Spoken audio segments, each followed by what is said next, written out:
Commander Vex Thalaris adjusted his ceremonial armor for the third time in 5 minutes. His purple scales shimmered under the harsh lights of the Galactic Education Council's main hall, where representatives from 47 species had gathered for what promised to be the most important academic demonstration in recorded history. "Nervous, Commander?" asked his aide, Lieutenant Kira Moonstrike, her tentacles twitching with barely contained excitement. "Nervous? Me?" Vex's laugh came out as more of a growl. "I've conquered 12 star systems and reduced entire civilizations to mathematical equations. Why would I be nervous about crushing one pathetic human educator?" The truth was, he absolutely was nervous. For the past 6 months, these humans had been making waves throughout the galaxy with their so-called revolutionary teaching methods. Species after species had begun adopting human educational techniques, claiming dramatic improvements in learning efficiency and student engagement. It was ridiculous, absolutely preposterous. The Draknari Empire had perfected education over millennia. Their Alpha teaching protocol had produced the greatest minds in galactic history. Scientists who could split atoms with their bare thoughts. Engineers who built space stations the size of moons. Military strategists who could predict enemy movements 3 battles in advance. And now these humans, these newcomers who had only just figured out faster-than-light travel, were claiming they could do better? "Ladies, gentlemen, and distinguished beings of all classifications," announced Director Zara Windwhisper, her crystalline voice echoing through the amphitheater. "Today marks a historic moment in educational evolution. We have gathered to witness a direct comparison between the Draknari Alpha teaching protocol and the human collaborative learning system." Vex straightened his shoulders. His opponent would be arriving any moment now. He had studied the human files extensively. They would send their absolute best, probably some ancient professor with decades of experience, someone with multiple advanced degrees and a wall full of academic achievements. He was ready for whatever intellectual titan they threw at him. The human delegation entered through the eastern portal, and Vex nearly choked on his own saliva. Leading the group was a middle-aged woman in a simple blue uniform. Behind her walked a child, a human child who couldn't have been more than 25 Earth years old. She had short auburn hair, wore casual clothing, and was currently chewing something that made small popping sounds. "Please welcome Professor Elena Starfield from Terra University," Director Windwhisper announced, gesturing to the older woman, "and her student teacher, Maya Brightwater, who will be conducting today's demonstration." Vex's eye stalks nearly shot out of his skull. "Excuse me." He rose to his feet, his voice booming across the amphitheater. "There must be some mistake. I was told I would be facing the human's finest educator. Not a juvenile." Professor Starfield smiled serenely. "Oh, there's no mistake, Commander. Maya here just completed her student teaching semester. We thought she'd be perfect for today's demonstration." "Student teaching?" Vex could feel his blood pressure spiking. "You mean she's not even a real teacher yet?" "Well, technically no," Maya said, blowing a bubble with her gum and popping it loudly. "But hey, how hard can it be, right?" The amphitheater fell silent. Representatives from dozens of species exchanged glances. Someone in the Zephyrian section started what sounded like nervous chittering. Vex felt his pride as the greatest military educator in the galaxy crumbling like a stale biscuit. They weren't even taking this seriously. They had sent a student who was treating this like some kind of joke. "Very well," he said through gritted teeth. "If the humans wish to humiliate themselves publicly, so be it." Director Windwhisper cleared her throat. "The challenge is straightforward. Both educators will have exactly 2 hours to teach the same advanced quantum mechanics principles to 2 identical groups of Calaxian students. The group that demonstrates superior comprehension at the end will determine the victor." Vex glanced at the Calaxians. Excellent choice. They were notoriously difficult to teach, with attention spans measured in seconds and a natural resistance to traditional educational methods. If anything could expose the weakness of these human techniques, it would be them. "May the best educator prevail," Maya said, extending her hand toward him. Vex looked at the offered appendage with disgust. "Indeed," he replied, ignoring the gesture. The two groups of Galaxian students were led into separate chambers. Each room was equipped with identical holographic displays, quantum simulation equipment, and neural feedback monitors. Everything needed to teach the complex principles of quantum entanglement and superposition. Vex entered his assigned chamber like a general taking the battlefield. His students, 12 young Galaxians, with iridescent blue skin and large multifaceted eyes, sat in perfect rows, awaiting instruction. "Attention, students," he barked. "I am Commander Vex Thaloris, master of 17 scientific disciplines and architect of the most efficient learning protocols in known space. By the end of this session, you will understand quantum mechanics at a level that would make your professors weep with joy." The Galaxians stared at him with expressions that could generously be described as terrified. Now then, Vex activated his holographic display, flooding the room with complex mathematical equations. "Quantum mechanics is the foundation of all advanced physics. You will memorize these fundamental formulas." He gestured to a wall of symbols that would have challenged graduate students. Each equation represents a crucial aspect of particle behavior at the subatomic level. He began his lecture at a pace that would have impressed a data processor. Formulas flowed from his mouth like water from a broken dam. He covered wave functions, probability distributions, and the uncertainty principle in the first 15 minutes. The Galaxian's eyes began to glaze over. One student in the back started making small clicking sounds. Another began swaying rhythmically in her chair. "Pay attention!" Vex snapped. "This material will be crucial for your examination. The mathematical relationship between energy and frequency is expressed as E equals h nu, where h represents Planck's constant and nu represents frequency. This principle underlies all quantum mechanical interactions." More clicking sounds. The swaying student had now been joined by two others. Meanwhile, in the adjacent chamber, Maya was having an entirely different conversation with her group of Galaxian students. "Okay, guys," she said, sitting cross-legged on the floor instead of behind the instructor's podium. "Before we talk about quantum stuff, I need to know something super important. What's the weirdest thing that's ever happened to you?" The Galaxians looked confused. One student, a young female named Lyra, tentatively raised her hand. "I once saw my reflection blink when I wasn't blinking." "No way!" Maya's eyes went wide. "That's actually amazing. Anyone else?" "I found a rock that was two different colors depending on which eye I looked at it with," offered another student. "Brilliant. You guys are already thinking like quantum physicists and don't even know it." Maya stood up and walked to the holographic display, but instead of filling it with equations, she projected an image of a coin spinning in slow motion. "So, check this out," she said, flipping an actual coin in her hand. "Normal physics says this coin is either heads or tails, right? But quantum mechanics. Quantum mechanics is like if the coin could be both heads and tails at the same time until someone catches it and forces it to pick." She tossed the coin to Lyra, who caught it and examined it curiously. "That's ridiculous," said a male student named Corks. "How can something be two things at once? Right? It sounds totally crazy. But that's exactly what particles do at the quantum level. They exist in what we call superposition.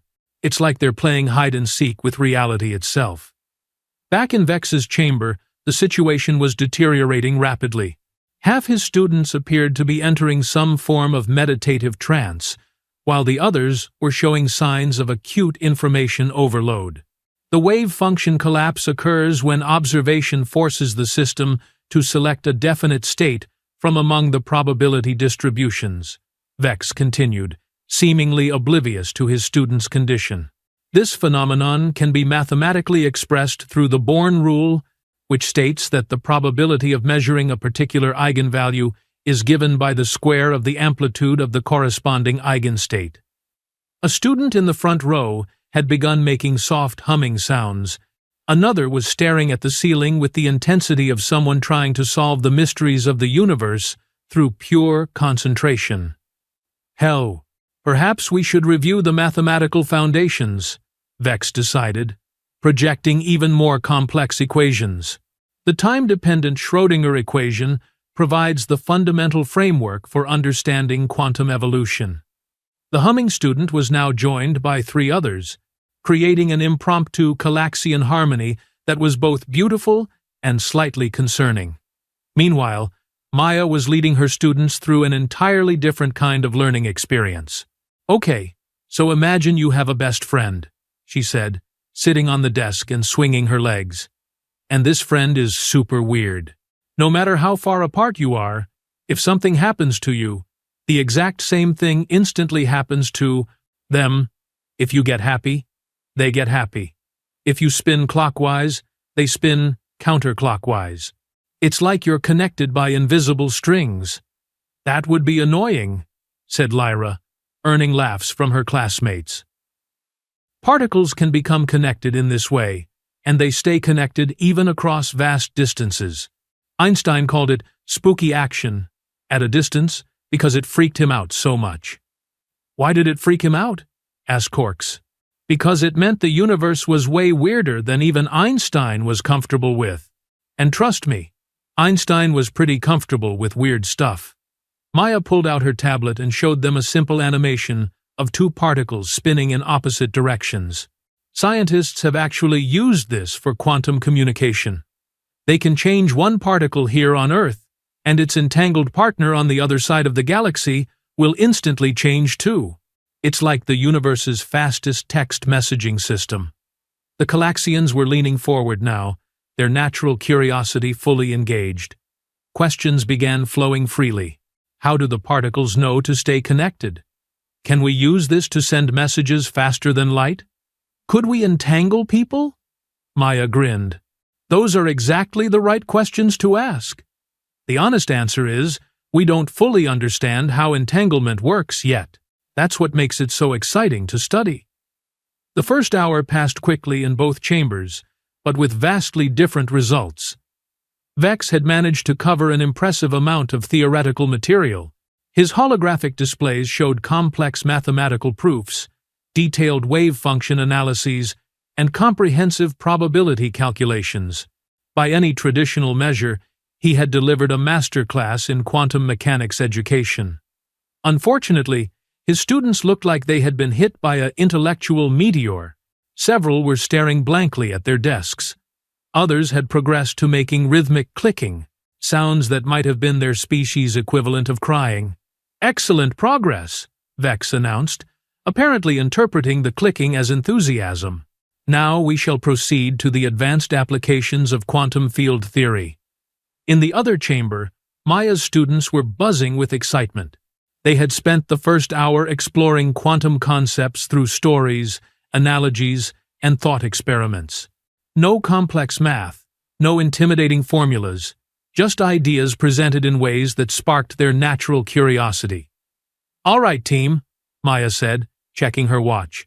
"We've got another hour, and I want to try something fun. Let's actually build a quantum system."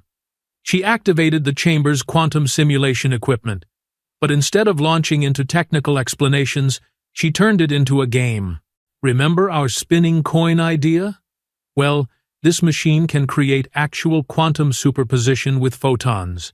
We're going to create particles that are spinning both ways at once, and then we're going to catch them and see what happens." The Galaxians gathered around the equipment eagerly. Maya showed them how to adjust the settings, explaining each step in simple terms that related back to the concepts they had already discussed.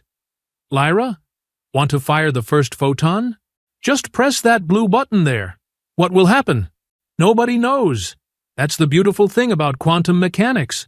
We can predict probabilities, but each individual measurement is a surprise." Lyra pressed the button. The machine hummed softly, and a display showed the results of the measurement. "Clockwise!" announced Corks, reading the display. "Awesome! But here's the weird part," Maya said. "Before we measured it, that photon was spinning both clockwise and counterclockwise. Our measurement forced it to choose." "That's impossible," said another student. "I know, right? But we just proved it. Want to try creating an entangled pair?" The second hour flew by, as the students took turns, operating the quantum equipment, making measurements, and discussing their results. Maya guided their exploration with questions rather than lectures, letting their curiosity drive the learning process. "What do you think would happen if we measured both entangled particles at exactly the same time? Why do you think the results are random for individual particles but predictable for large groups? How might we use quantum properties to solve practical problems?" Back in Vex's chamber, the situation had reached what could diplomatically be called a crisis point. His students had progressed through various stages of information overload and had now achieved a state that educational psychologists would later classify as academic catatonia. Vex, however, was in his element.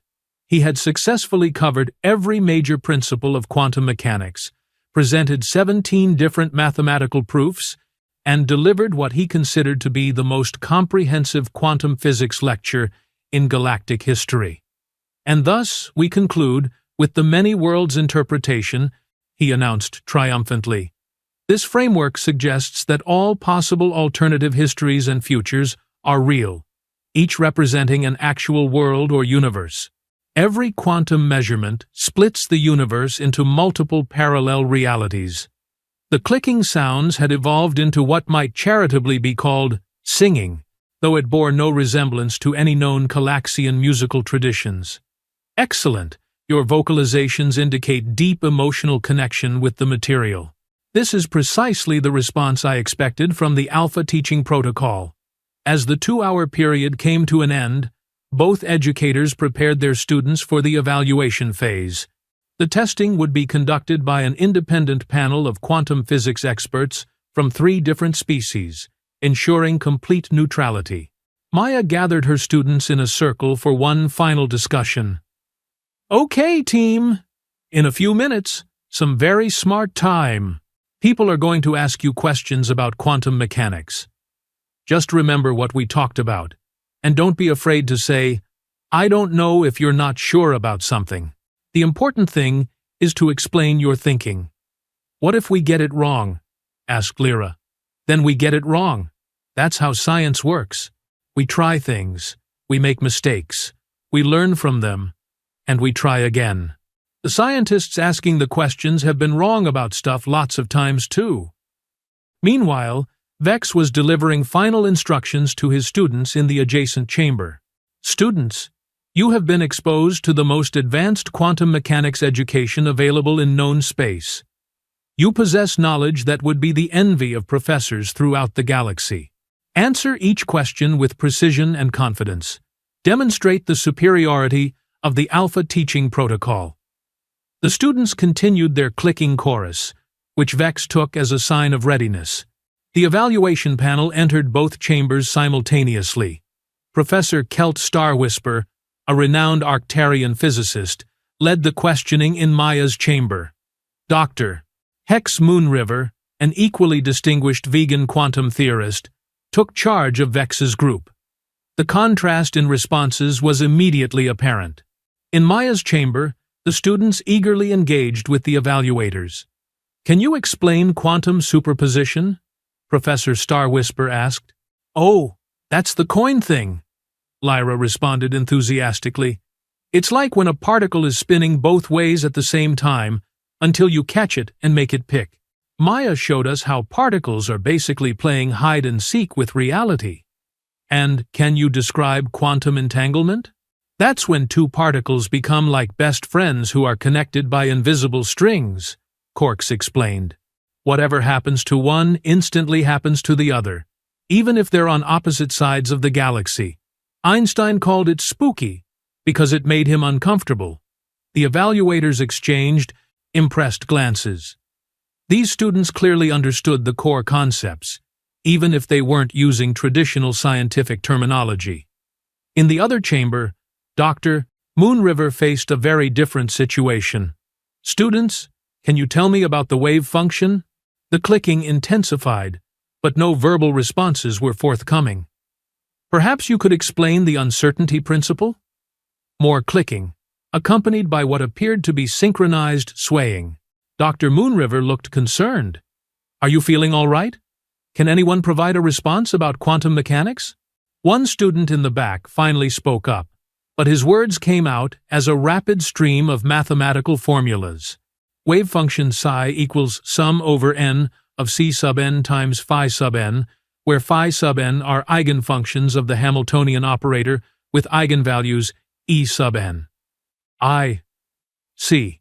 And do you understand what that means? Uncertainty principle delta x times delta p greater than or equal to h bar over 2, where h bar is reduced. Planck constant. Dr. Moonriver tried a different approach.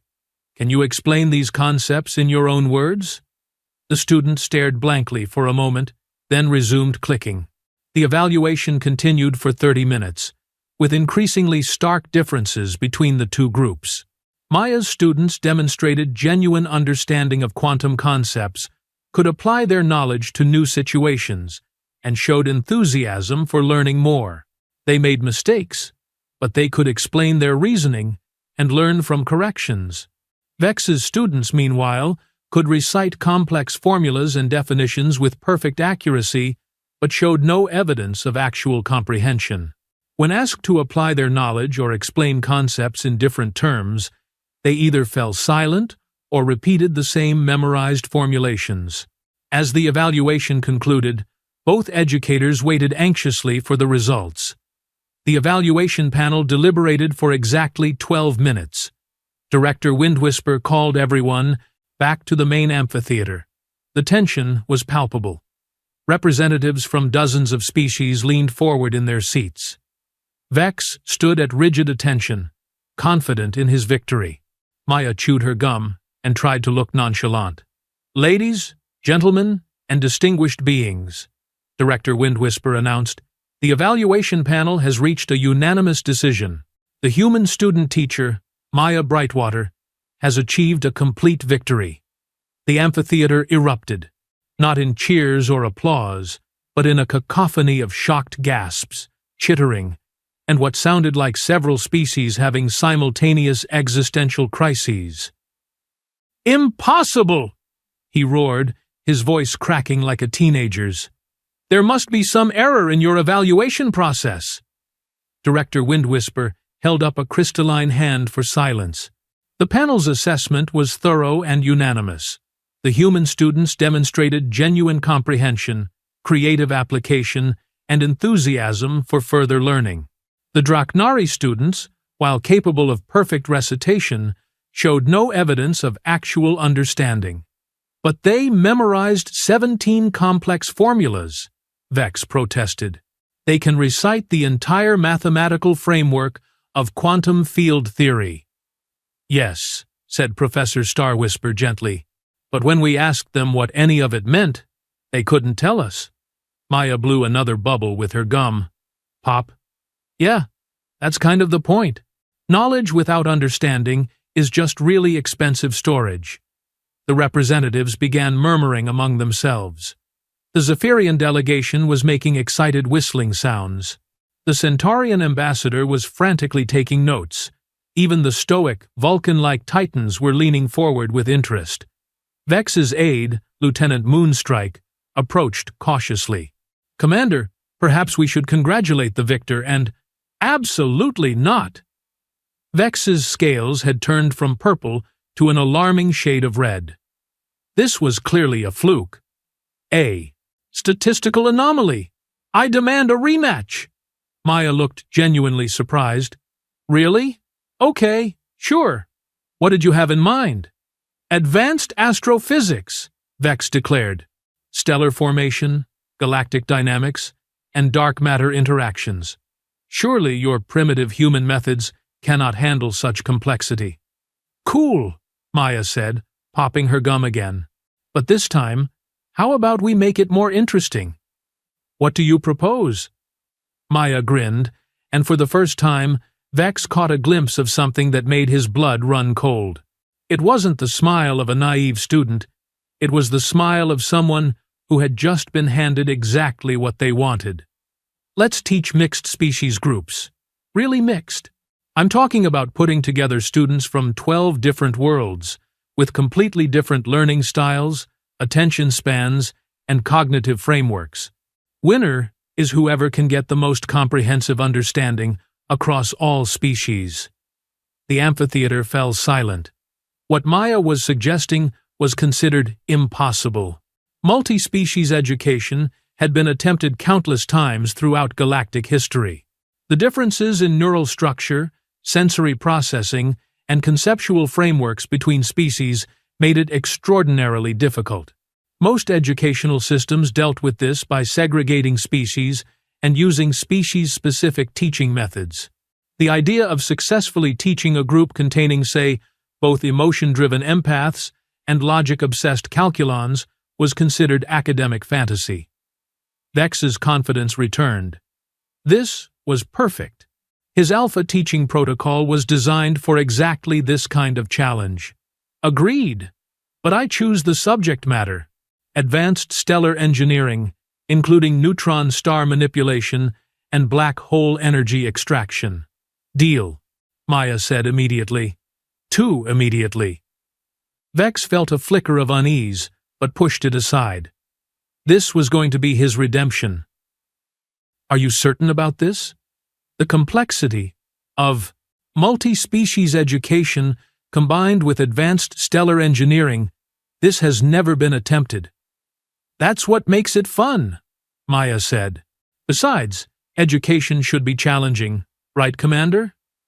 Within an hour, the most diverse student group in galactic history had been assembled. 12 species, 2 students from each, representing radically different approaches to learning and cognition. There were the empaths from Meridia, who learned through emotional connection and could literally feel the truth of concepts. The calculons from Binary Prime processed information purely through logic and mathematical relationships.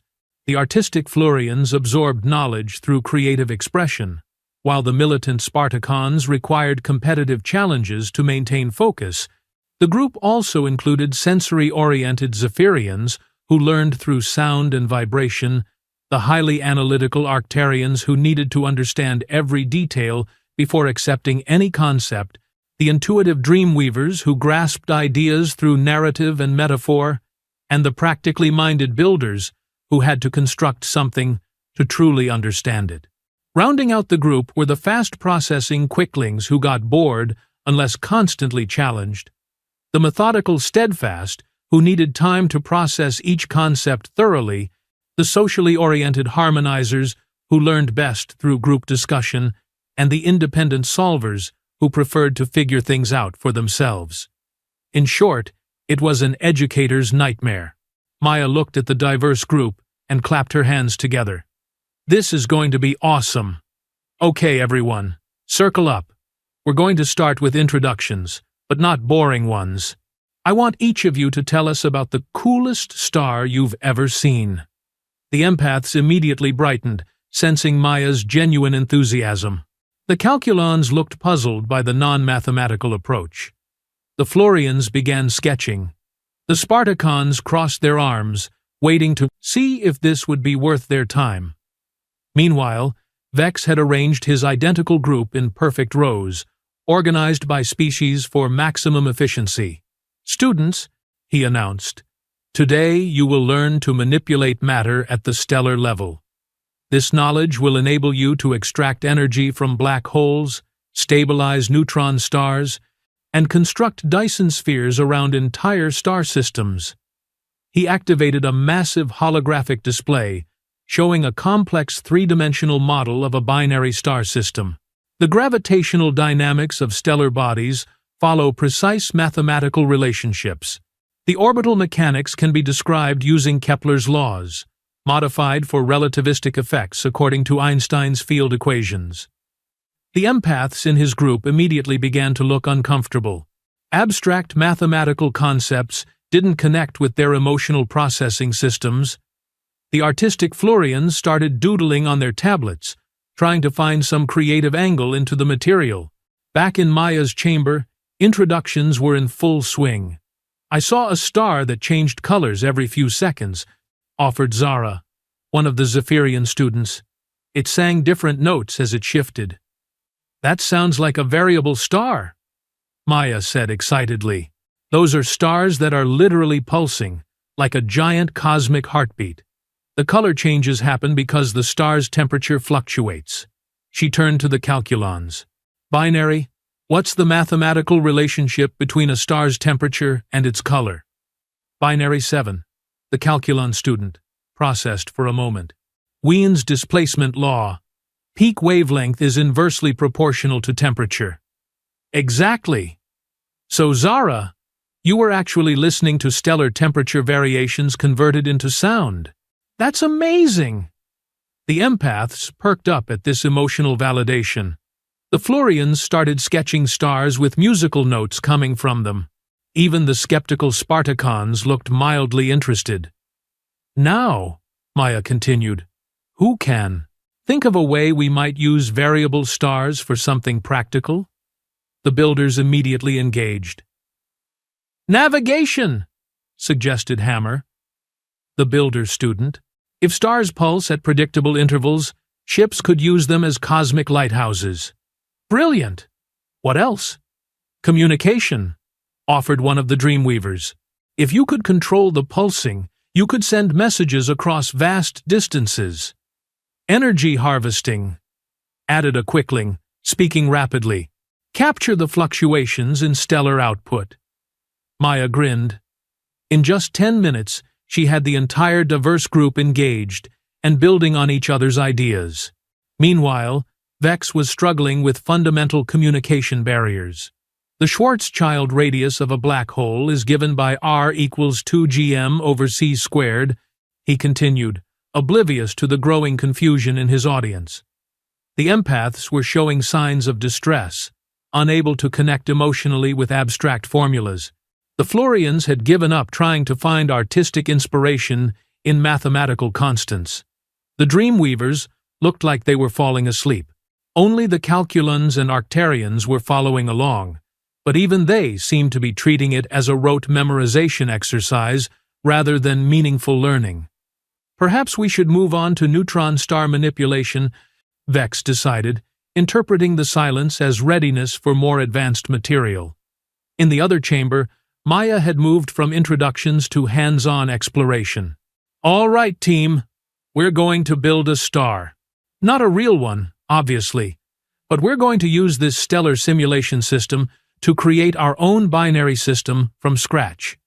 She activated the simulation equipment, but instead of presenting a pre-built model, she started with an empty space. First question: what do we need to make a star? "Mass," called out several students simultaneously. "Gas and dust," added the builders. "Gravity to pull it together," suggested the Calculons. "Heat," from the Zephyrians. "Perfect. Now, here's where it gets interesting. How much mass do you think we need?" Maya let them experiment with the simulation, starting with small amounts of matter and gradually increasing the mass until nuclear fusion began. "Whoa!" exclaimed one of the Quicklings as their simulation suddenly blazed to life. "It just ignited." "That's the moment when gravity squeezes the core so hard that hydrogen atoms start fusing into helium," Maya explained. "It's like cosmic matchmaking, but with nuclear forces." The empaths were fascinated by the idea of atoms meeting and bonding. The Florians began creating artistic representations of stellar birth. The Spartacons got competitive about who could create the most stable star. "Now," Maya continued, "let's make this more interesting. What happens if we add a second star nearby?" The students began experimenting with binary systems, watching how the stars influenced each other's behavior. "They're dancing," observed one of the Dreamweavers. It's a gravitational waltz, Maya agreed. But watch what happens if we make one star much more massive than the other. As the students adjusted their simulations, they began to see material flowing from the smaller star to the larger one. The big star is eating the little one, gasped an empath. In a sense, yes. The massive star's gravity is stealing material from its companion. This is actually how we get some of the most energetic phenomena in the universe. She showed them how to adjust the simulation to create neutron stars, white dwarfs, and eventually black holes. Binary. Can you calculate what happens to the orbital period as the stars lose mass to each other? The calculon processed quickly. The orbit should decay. The stars will spiral inward. Exactly. And eventually, they collide, finished several students together. And when neutron stars collide, they create gravitational waves that we can detect across the universe. You've just recreated one of the most important discoveries in modern astrophysics. 2 hours later, the contrast between the two teaching approaches was even more dramatic than before. Maya's students had collaboratively built multiple stellar systems, experimented with different configurations, and developed an intuitive understanding of stellar evolution, binary dynamics, and even black hole formation. Each species had contributed their unique perspective, creating a richer learning experience for everyone. The empaths understood stars as living, breathing entities with life cycles and relationships. The calculons had derived the mathematical relationships governing stellar behavior. The Florians had created beautiful visual representations of stellar processes. The builders had constructed working models of energy extraction systems. Every student in the group could explain stellar engineering concepts in their own terms and could see connections to their own interests and capabilities. Vex's students, despite being exposed to far more technical information, remained trapped in species-specific silos. The calculons could recite formulas, but couldn't explain what they meant to the empaths. The Arcturians had memorized detailed technical specifications, but couldn't communicate them to the Florians. Worst of all, none of them seemed particularly interested in learning more. The second evaluation was swift and decisive. Once again, Director Windwhisper announced to the stunned amphitheater, Maya Brightwater has achieved complete victory. Her students not only demonstrated superior understanding of stellar engineering concepts, but they also showed remarkable collaborative learning and cross-species communication. Vex was speechless. His entire worldview was crumbling like a dying star.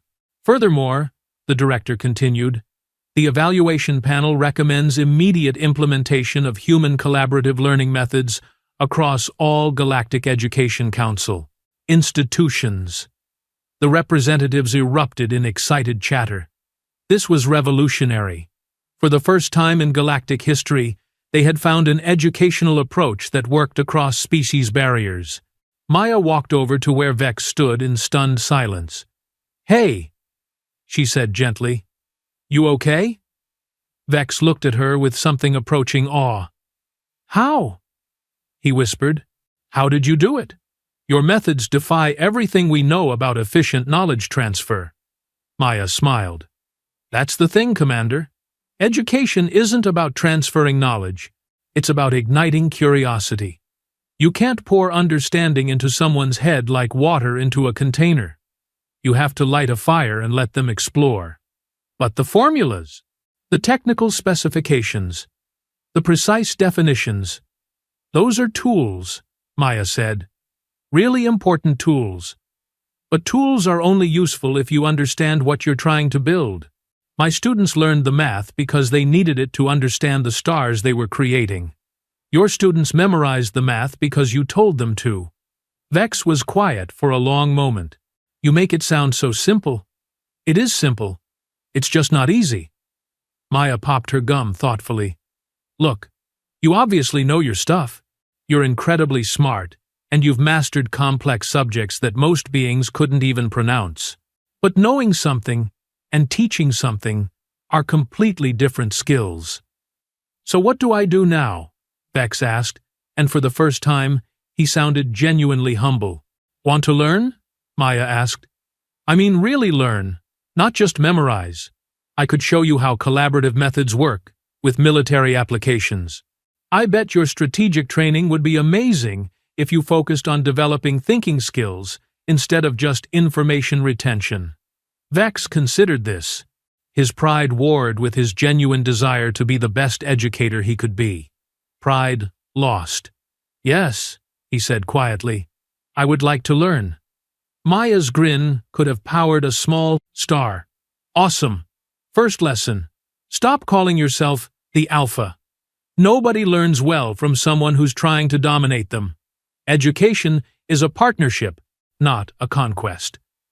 As the Galactic representatives began filing out, chattering excitedly about implementing human educational methods, Maya and Vex found themselves in an unlikely conversation about teaching philosophy. "The thing is," Maya explained, "every species you taught today had something valuable to contribute. The empaths could help other students connect emotionally with the material. The Florians could visualize complex concepts. The calculans could verify mathematical relationships, but your approach kept them isolated in their own cognitive bubbles." "I thought specialization was more efficient," Vex admitted. "For some things, sure, but learning isn't just about efficiency. It's about building connections between ideas, between concepts, and between people. When students teach each other, they learn twice. Once when they figure out the concept, and again when they explain it to someone else." Professor Starfield approached them, beaming with pride. "Maya, that was extraordinary. I think you've just revolutionized galactic education." "Thanks, Professor. But honestly, I just did what you taught me. Make it relevant, make it engaging, and trust that students want to learn." Director Windwhisper joined the group. "Miss Brightwater, the Galactic Education Council would like to offer you a position as Director of Collaborative Learning Systems. The position comes with a substantial salary, a research budget, and the opportunity to transform education across 47 worlds." Maya looked thoughtful for a moment, then shook her head. "Thanks, but no. I'm still a student teacher, remember? I've got a lot more to learn before I'm ready for something like that." "But you just defeated the galaxy's most accomplished educator twice in one day, which proves I got lucky with a good approach. Not that I'm ready to run a galactic education system." Maya grinned. "Besides, I think Commander Vex here would be perfect for that job. He knows the administrative side better than anyone, and once he learns collaborative methods, he'll be unstoppable." Vex looked startled. "Me? But I just suffered complete defeat." "Yeah, and that's exactly why you'd be great at it. You know what doesn't work? You're willing to learn what does work, and you've got the experience to implement changes on a massive scale." Director Windwhisper considered this an intriguing proposition. "Commander Vex, would you be interested in working with Miss Brightwater to develop new educational protocols?" Vex straightened his shoulders, but this time it wasn't military posture. It was the stance of someone accepting a meaningful challenge. "Yes," he said firmly. "I would be honored to learn from the humans and to help implement better educational systems throughout the galaxy." As the amphitheater finally emptied, Maya and Vex found themselves making plans for a very different kind of educational revolution, one based not on dominance and efficiency, but on curiosity, collaboration, and the simple but powerful idea that everyone has something to teach and something to learn. "So," Maya said, blowing one final bubble, "ready for your first lesson in collaborative teaching?" Vex's scales shifted to a warm golden color that his species associated with contentment and anticipation.